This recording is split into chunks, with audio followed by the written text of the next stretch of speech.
When my sister cleared her throat and rested both hands on her belly like it was a prize she'd finally won, the room went quiet in a way that felt dangerous. I remember the hum of the refrigerator, the clink of a spoon against a plate, the way my jaw locked before my mind could catch up. I didn't feel joy. I felt tired, bone tired, the kind of tired that settles behind your eyes when you've already given too much and someone is asking for more, smiling like it's a blessing. Before we go any further, let me ask you something. Where are you listening from right now? Are you at home in the car, maybe doing the dishes like I was that night?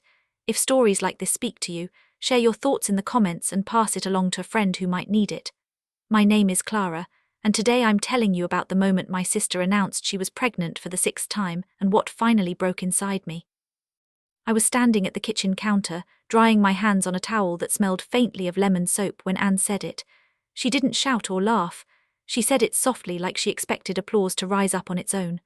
"I'm pregnant again." She glanced around the table, eyes shiny, lips pressed together in that familiar hopeful line. My mother gasped and reached for her hand. My stepfather nodded like this was weather news. The kids kept eating, ketchup smeared on their faces, legs swinging under the table. I watched Anne's belly, still flat, and felt something heavy drop in my chest. 6. This would be the 6th. I forced a smile because that's what I'd always done, because I was the older sister, because I'd been helping raise Anne's kids since the first one came when she was barely 20 and I was already working 2 jobs. I told myself I'd speak later. I told myself to be kind. But kindness, when it's one-sided for too long, starts to feel like a debt you never agreed to. After dinner, while everyone else drifted into the living room, I stayed back to rinse plates. The water ran hot. My hands turned pink. Anne came up behind me, resting her chin on my shoulder like she used to when we were girls. "Isn't it exciting?" she whispered. I nodded because my mouth didn't trust itself. She smelled like vanilla lotion and fried onions, familiar, comforting, and yet my stomach tightened. Our lives had always been tangled. Anne was my baby sister, the one I braided hair for, the one I covered for when she snuck out. When she got pregnant the first time, I moved her into my spare room. I drove her to appointments. I learned how to warm bottles and soothe colic because she cried every night and said she couldn't do it alone. I believed her, I always did. By the time the second baby came, I had a routine. I kept a drawer of spare clothes at my place. I learned which cartoon calmed tantrums and which cereal wouldn't make a mess. When Anne's relationships fell apart, I picked up the pieces quietly. I told myself families do that. I told myself it wouldn't always be like this. Normal life for me had become a careful balancing act. I worked as an office manager at a dental clinic, 8 to 5, neat stacks of paperwork, and the smell of antiseptic. I liked the order of it. I liked knowing where things belonged. At home, my evenings were filled with homework at the table, baths, bedtime stories that weren't mine to read but somehow were. Anne floated in and out. Sometimes she stayed with me. Sometimes she moved back with Mom. Sometimes she disappeared for days with a new man and came back glowing, full of plans. I kept the kids fed. I kept them safe.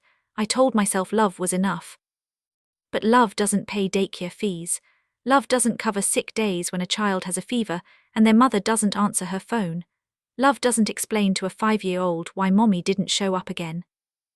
That night after the announcement, I lay awake listening to the ticking clock in my bedroom. I counted seconds. I counted Barbies. I wondered how many times a person could be asked to step up before it stopped being help and started being expectation. The first clue that something had shifted came a week later. Anne started dropping hints like breadcrumbs.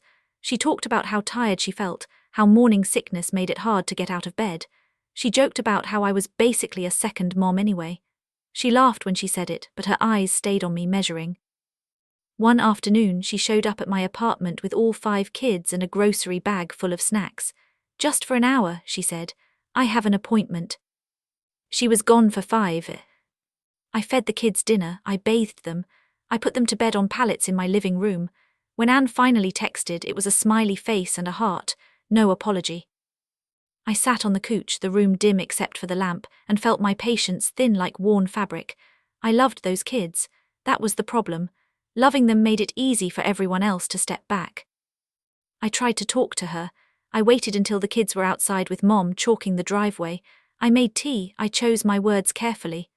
"Anne," I said, keeping my voice calm, "I need to know what you're expecting from me this time." She frowned like I'd spoken another language. "What do you mean?" I mean, I said, another baby is a lot, and I'm already doing a lot. She sighed and rubbed her belly. I thought you'd be happy for me. I am, I said, though it came out thin. I just need boundaries. The word landed hard. She pulled her hand away and crossed her arms. So now you're abandoning me. There it was, the familiar turn, hurt as a shield. I felt the old reflex kick in, the urge to fix it, to reassure her. Instead, I stayed quiet.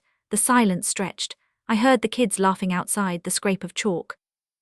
Anne's eyes filled with tears. I can't do this without you, she said softly. I went home that night feeling like I'd swallowed something sharp. I replayed the conversation, wondering if I'd been cruel. I remembered us as girls, sharing a room, whispering in the dark. I remembered promising I'd always look out for her. But promises made at 12 aren't meant to cost you your whole life. The discovery didn't come all at once. It came in pieces. A voicemail from her landlord asking if I could help with rent, a note from the school about missed pickups, a friend mentioning Anne had quit her job again. Each piece added weight. The night it finally hit me, I was folding laundry, tiny socks, shirts with cartoon dinosaurs. My phone buzzed. Anne's name lit up the screen. I let it ring, then listened to the message. Hey, she said, voice breezy. I was thinking maybe you could just keep the kids for a while after the baby comes. You're so good at this. We'll figure the rest out later. I sat on the bed, a sock in my hand, and felt something inside me settle. Not anger, clarity. I realized this wasn't temporary. It was a pattern, and I was part of it. I didn't call her back that night. I stared at the wall and thought about the years ahead if nothing changed, about the quiet resentment that would grow like mold in the corners of my heart, about the kids who deserved stability, not a rotating cast of rescuers. The next morning I woke up early. The sky was pale. I made coffee and sat at the table, steam curling up, and decided that loving my sister didn't mean losing myself. I knew what I had to do would hurt her. I knew it would ripple through the family. But for the first time, I also knew that staying silent would hurt me more. I picked up my phone and began to type. I stared at the message I'd typed for a long time before I sent it. My coffee had gone cold, a thin skin forming on top, but I didn't notice until later. The words felt stiff, like they didn't quite belong to me yet. Anne, we need to talk today, just us, no kids. My thumb hovered, then pressed send before I could soften it. She replied almost immediately. Is everything okay? A smiley face followed, like a bandage over something already bleeding. We met that afternoon at Mom's house. The kids were at school, the younger ones with a neighbor. The house smelled like floor cleaner and old curtains. Anne sat on the edge of the couch, hands folded over her stomach, rocking slightly. I took the armchair across from her, keeping my back straight, grounding myself. I'm not mad, I started, because that mattered to her, but I can't keep doing this the way we've been doing it. She looked at me like I'd betrayed her. Doing what? Raising your kids, I said quietly. Covering bills, being the backup plan every time something falls apart. Her eyes widened. They're my kids. I know, I said, but I'm the one they call when they're sick. I'm the one who signs permission slips. I'm the one explaining why Mommy's late again. She shook her head hard, tears spilling. You make it sound like I'm a bad mother. I didn't answer right away. I watched her shoulders shake. I felt the old ache rise up, the instinct to reach across and pull her into a hug. Instead, I folded my hands together. I think you love them, I said. I also think you rely on me to make it work. The room felt smaller. The clock on the wall ticked loud enough to count. Anne wiped her face with the back of her hand. So what are you saying? I'm saying, I said, choosing each word, that I can't be the default parent anymore. I'll help, I'll support, but I'm not taking them for weeks at a time. I'm not covering rent. And after the baby comes, I'm not raising 6 kids. Her mouth fell open. You're serious? I am. She stood up abruptly, packing. You can't just change the rules. I can, I said. They were never rules, they were habits. She stopped and stared at me like she didn't recognize me. You're punishing me for being pregnant. No, I said, I'm protecting myself. She laughed then, a short, bitter sound. Mom was right. You think you're better than me because you don't have kids. That one landed. I felt it in my chest. This isn't about better, I said. It's about balance and responsibility. She turned away, arms wrapped around herself. If you do this, she said softly, I don't know what I'll do. I stood too, heart pounding. You'll do what you've always done, I said, though my voice shook. You'll figure it out. You're stronger than you let yourself be. She didn't answer. I left with the sound of her crying following me down the hallway. For a few days after that, the house was quiet. Too quiet. Anne didn't call. Mom left clipped voicemails asking me to be patient, to remember family. I went to work, smiled at patients, organized charts, and felt like I was walking through fog. The first time the kids called me themselves, it nearly broke me. My oldest niece asked if she could come over after school because Mommy was sleeping and the house was messy. I closed my eyes, counted to 5, and told her gently that she needed to talk to her mom. That night Anne showed up at my door. Her face was pale, eyes rimmed red. She didn't wait to be invited in. I can't do this, she said, voice cracking. They need you. I leaned against the doorframe. They need you, I said back. I'll help you make a plan, but I won't take over. She slid down the wall and sat on the floor, sobbing. I crouched in front of her, finally letting myself touch her shoulder. I'm not leaving, I said. I'm just stepping back. The weeks that followed were messy. Anne missed appointments. She snapped at the kids. Mom called me daily, torn between us. There were moments I almost caved, especially when I saw the kids' faces, confused and tired. Then came the public moment I hadn't expected. It was at a family barbecue. The yard was full, the smell of grilled meat thick in the air. Anne sat at the picnic table, belly more pronounced now, kids running wild. Someone asked her how she was managing. She laughed loudly and said, "Well, Clara's finally decided she's done playing mommy, so I'm on my own." The words hit like a slap, conversation slowed, heads turned, I felt heat rise in my face. I walked over, my heart hammering. "That's not what's happening," I said, keeping my voice steady. Anne shrugged. "Tell that to the kids." I looked around at our relatives, at the mix of curiosity and judgment. I took a breath. "I love those kids," I said. "I always have, but loving them doesn't mean replacing their mother." The silence stretched. Mom opened her mouth, then closed it. Someone cleared their throat. Anne stared at me, stunned. Later, my aunt pulled me aside. "You did the right thing," she whispered. "We all saw how much you were carrying." That was the first crack in the story Anne had been telling, the first time the weight shifted. Over the next month, things changed in small ways. Anne applied for assistance. She went back to part-time work. She asked Mom for scheduled help instead of assuming mine. It wasn't smooth. There were setbacks, arguments, tears. But there were also moments I'd never seen before. Anne picking up the kids on time, Anne attending a school meeting, Anne calling me not to dump a problem but to ask for advice. The day the baby was born, I visited the hospital with flowers. Anne looked exhausted but proud.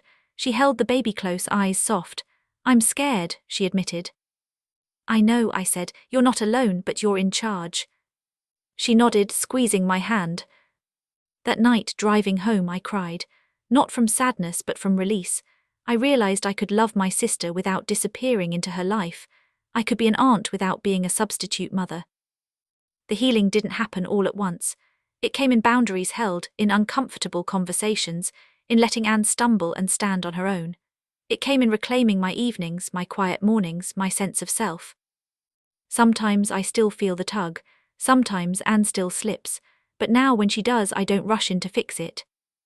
I remind her of her strength. I remind myself of mine. If you've ever been the one everyone leans on, the one who steps in quietly, I want to ask you something. How much of yourself have you given away without being asked? After the baby came home, life didn't suddenly become calm or orderly. It became louder in a different way. Anne called more often, not in crisis, but with questions she'd never bothered to ask before. What time should the baby nap? How do you get 5 kids to eat the same dinner without tears? How do you stop feeling like you're failing before noon? I answered when I could. Sometimes I didn't. That was new for both of us. The first real test came 3 weeks after the birth. It was a Tuesday evening. I had just taken my shoes off, the quiet of my apartment settling around me like a blanket. My phone rang. Anne's name again. I let it ring once, twice, then picked up. "I need you," she said immediately. No hello, no pause.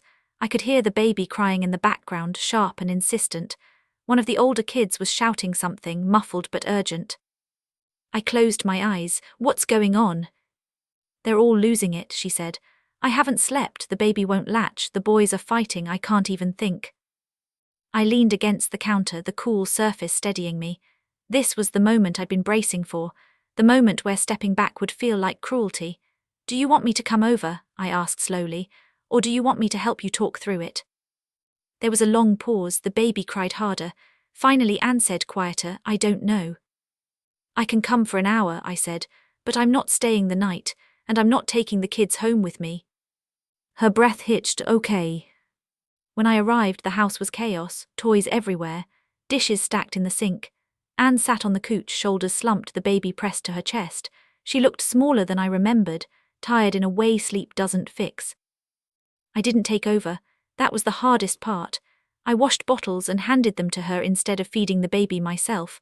I sat with the kids and helped them calm down, then sent them back to her for bedtime kisses. I talked her through a feeding, my voice low, steady. After an hour, I stood up and grabbed my coat. Anne looked at me, panic flickering. "You're leaving." "I am," I said gently. "You're doing it." She nodded, tears sliding down her cheeks.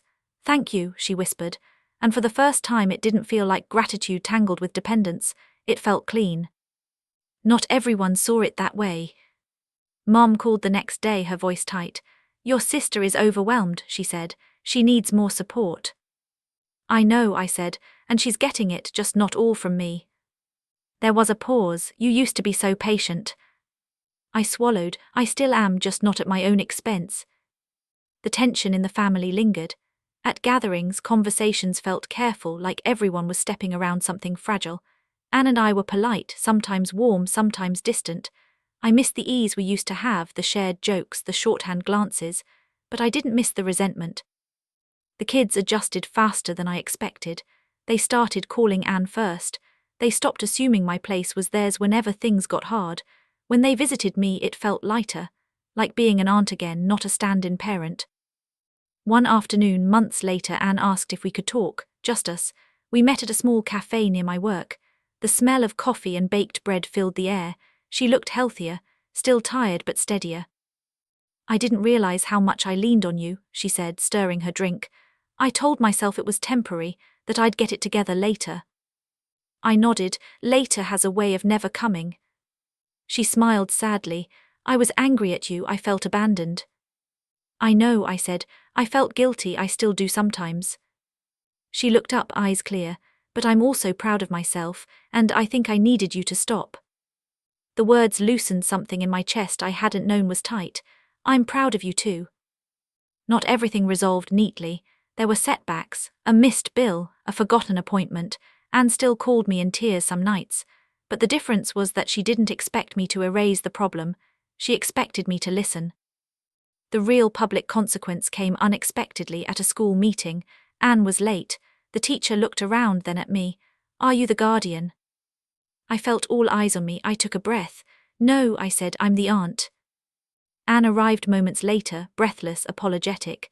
She took the seat beside me, squared her shoulders, and led the conversation. I watched her answering questions, taking notes. I felt a quiet pride.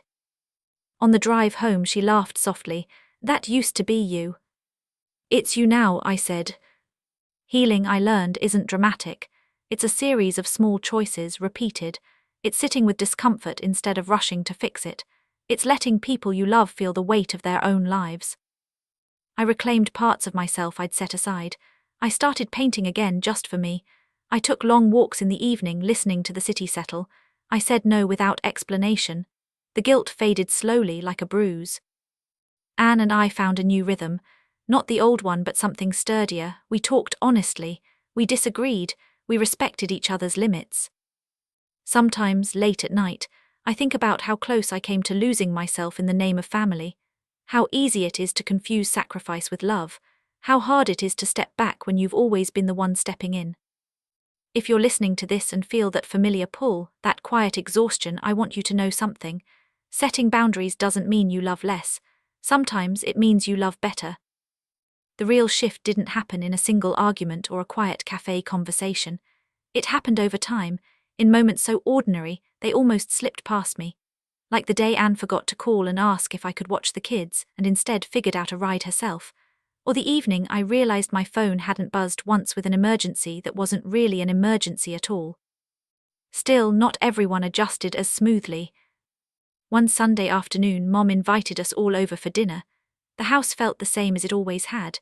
The old clock in the hallway, the faint smell of mothballs and tomato sauce. I arrived early, helping set the table, when Mom pulled me aside near the sink. "You've changed," she said, not unkindly. "I had to," I replied. She dried her hands on a towel, avoiding my eyes. "Your sister is struggling." "I know," I said, "but struggling isn't the same as drowning. She's learning." Mom sighed. "When you were young, you were always the responsible one." The words sat between us. I thought of all the times responsibility had been handed to me without question. "That doesn't mean it's my role forever," I said gently. Dinner was loud and crowded. The kids spilled juice. Someone dropped a fork. Anne looked tired but present, passing plates, redirecting squabbles. At one point the baby began to cry, and without thinking I stood halfway up from my chair. I caught myself, sat back down. Anne noticed, our eyes met. She nodded, got up and took care of it. Later that evening, as we cleared dishes, Mom watched us quietly. "You two seem different," she said. "Better different," Anne said before I could answer. That was the first time she said it out loud. A few weeks later, the tension boiled over in a way I couldn't ignore. Anne called me late one night, voice sharp. "I need you tomorrow, I have an interview." I checked my calendar. I had a presentation at work, one I'd been preparing for weeks. "I can't," I said, "I'm working." She exhaled loudly. "It's just one day." "So is my job," I said, my heart pounded. I hated this part. "I can help you find a sitter or ask Mom." Silence. "Then you're really not going to help me?" "I am," I said, "just not the way you want." She hung up. The next day, guilt gnawed at me. I stumbled through my presentation, my mind half on Anne. When I checked my phone at lunch, there was a message. I went anyway. "Mom watched the kids. It went okay." Relief washed over me. She figured it out again. That night she came by, no drama, no accusations. "I got the job," she said, a small smile breaking through. I hugged her. It felt like meeting her for the first time as an adult. The public reckoning came later, at a family gathering where someone asked casually how Anne managed 6 kids. She shrugged. "One day at a time," she said, "with help, not just from Clara." The way she said my name, not as a crutch but as a sister, mattered more than she knew. There were still moments I struggled.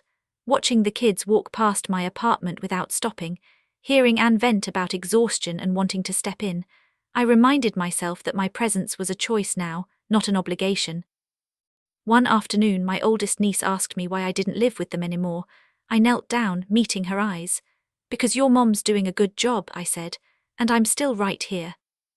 She smiled, satisfied. "Kids understand more than we think." The real healing showed itself when Anne called me one evening, not for help, but to share something. "I yelled at the kids today," she said, voice thick. "And then I apologized." I smiled into the phone. "That's parenting." She laughed. "You make it sound so simple." "It's not," I said, "it's just human." I realized then that stepping back hadn't broken us. It had reshaped us. It had given Anne room to grow and me room to breathe. I started thinking about the future in ways I hadn't allowed myself to before. Travel, new projects, a life that wasn't built entirely around other people's needs. It felt both exciting and unsettling. Sometimes, late at night, I wondered if I'd waited too long to choose myself, if some part of me would always be the caretaker. But I also knew this. I'd shown myself that change was possible, even in the middle of love. If you're listening and feeling that familiar ache of responsibility, ask yourself this: who would you be if you stopped carrying what was never yours to begin with? The longer I held my ground, the more I noticed how deeply everyone had settled into the old story about me. "Clara will handle it. Clara always does." Letting that story unravel made people uncomfortable, including me. One evening, Anne showed up unexpectedly, not with the kids this time, but alone. She looked nervous, twisting her fingers together as she stood in my doorway. "Can I come in?" she asked. I stepped aside. The apartment felt quieter than usual, like it was listening. She sat on the couch, eyes roaming the room. "You've changed this place," she said. "It feels more like you." I smiled faintly. "It finally is." She nodded, then went quiet, long enough that I started to worry. "Finally," she said, "I didn't realize how much I depended on you until you stopped." I waited. "It scared me," she continued. I thought if you stepped back, everything would fall apart, and at first it kind of did. I leaned forward, elbows on my knees. And now, she said, exhaling, I'm still tired, still overwhelmed, but things didn't collapse. I didn't collapse. There was something raw in her voice, something honest. You did the hard part, I said. She looked at me, eyes shining. You did too. That night after she left, I sat alone and let myself feel the full weight of it. The grief for what we'd lost, the relief for what we'd gained. Loving someone sometimes means letting them struggle. That truth doesn't sit easily in the heart. The next test came from somewhere I hadn't expected. Work. My boss called me into her office one afternoon, the door clicking shut behind me. We've noticed you've been turning down extra hours, she said carefully. I have, I replied. You used to say yes to everything. I almost laughed. The pattern followed me everywhere. I'm being more intentional with my time, I said. She studied me for a moment, then nodded. That's healthy, just wanted to check in. Walking back to my desk, I realized how deeply my identity had been shaped by being needed. At home, at work, everywhere, learning to exist without constant obligation felt like learning a new language. Anne's job started a few weeks later. The schedule was rough, early mornings and long days. She struggled with childcare at first, rotating sitters, calling mom, juggling favors. She asked me occasionally, and when she did, she asked instead of assumed. One Saturday, she asked if I could watch the kids for 2 hours so she could sleep. Just sleep, I agreed. When she picked them up, she hugged me and said, "Thank you for choosing to help." Choosing, that word stayed with me. Not everyone was supportive. A cousin pulled me aside at a gathering and said, "Family is supposed to sacrifice." I met her gaze. So is family supposed to grow? She didn't have an answer for that. There was a moment months later that tested everything I'd learned. Anne called me late, voice shaking. One of the kids was sick, fever high, she was scared. "I'm coming," I said without hesitation. At the hospital, the lights were harsh, the air cold. Anne paced while I held her hand. We were sisters again in that moment, united by worry, not duty. When the doctor reassured us it was nothing serious, Anne sagged with relief.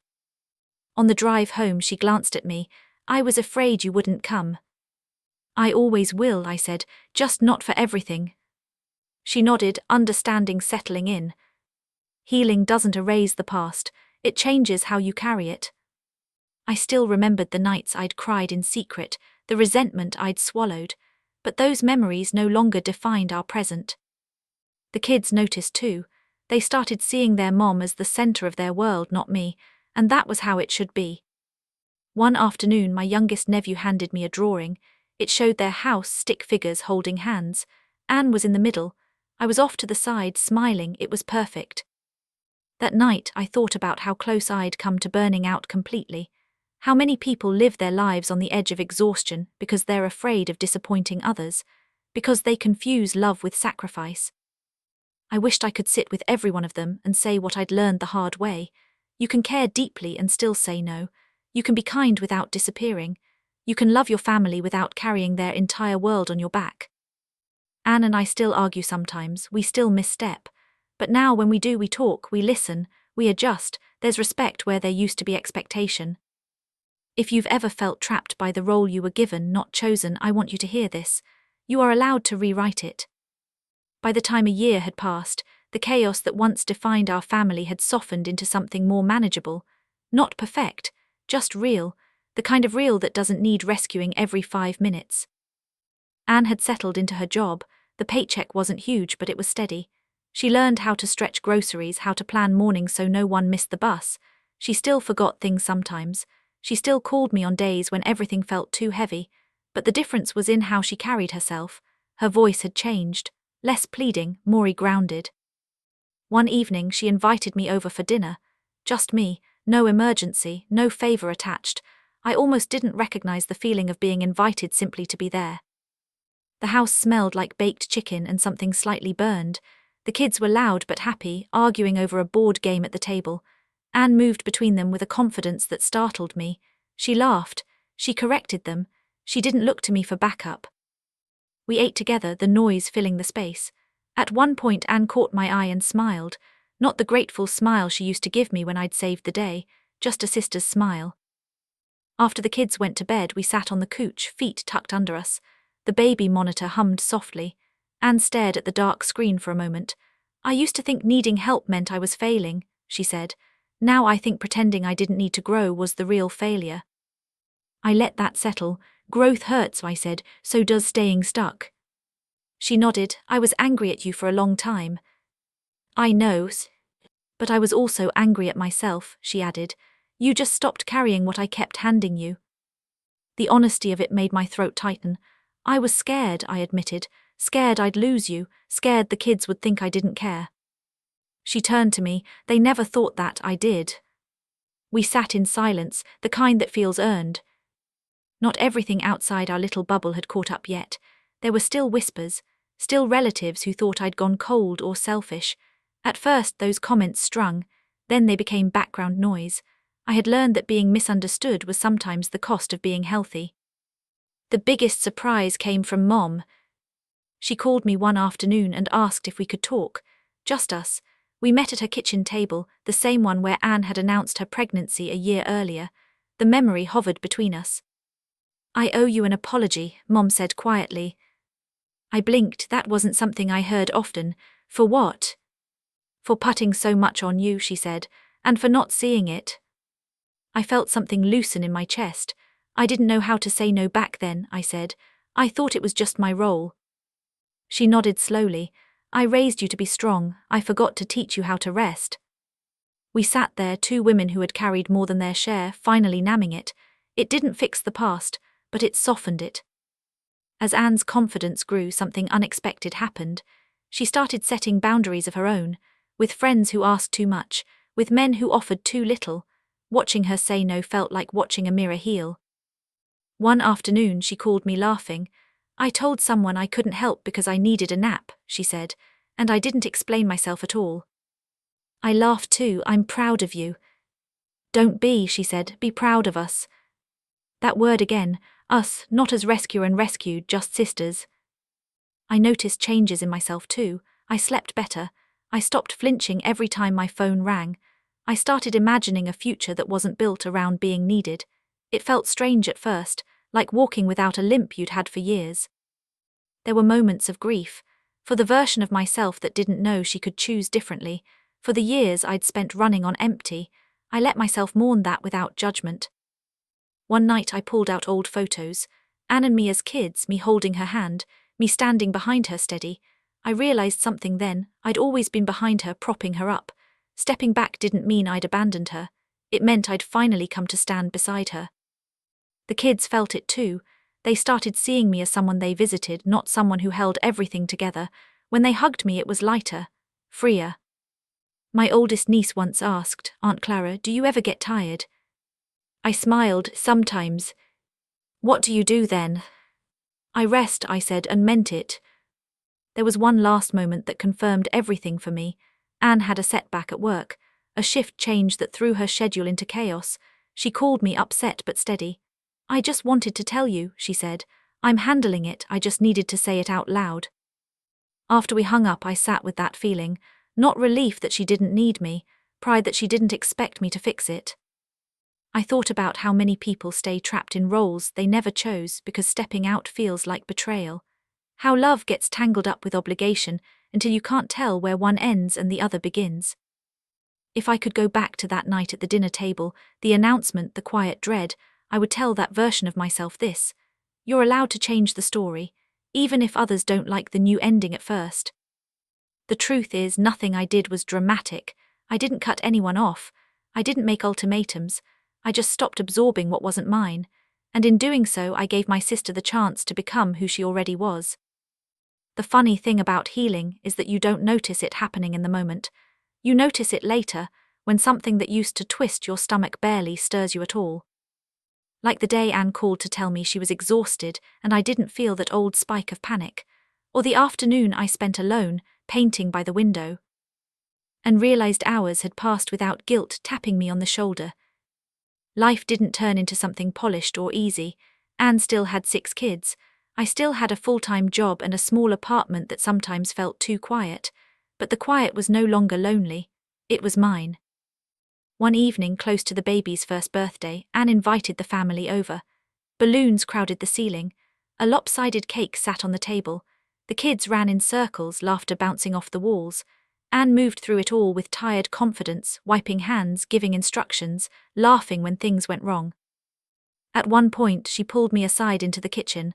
"I wouldn't have made it here if you hadn't stopped," she said quietly. I shook my head.